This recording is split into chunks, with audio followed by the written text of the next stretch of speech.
Hey everybody, welcome back to the channel.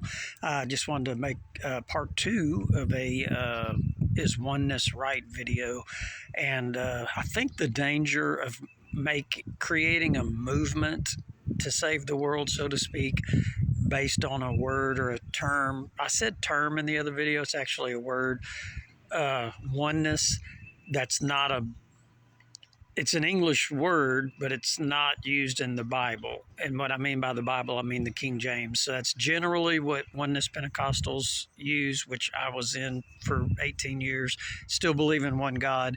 But when you use a term or a word that you kind of make up, and I don't mean that in a derogatory term, like just make up a word, but when you make up a word to explain something, to create a movement to save the world, it's kind of a danger to it because it's not a biblical word or a biblical term. Now, the concept might be there, but the word's not. Same thing, because one of the big arguments with the oneness versus the Trinity is Trinity's not in the Bible as far as a word goes. Well, neither is oneness.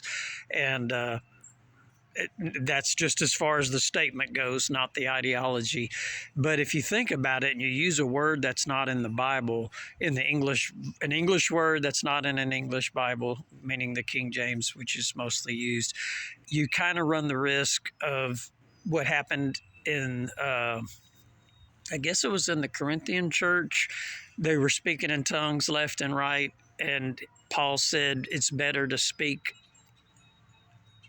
I guess I might be saying this wrong. It's better to speak a single word that people can understand and get edified and blessed by that than a bunch of stuff they can't understand. Not that tongues was not from God. So when you make up a word that doesn't have a definitive meaning, or I think outside of the movement itself, it's not explained very well.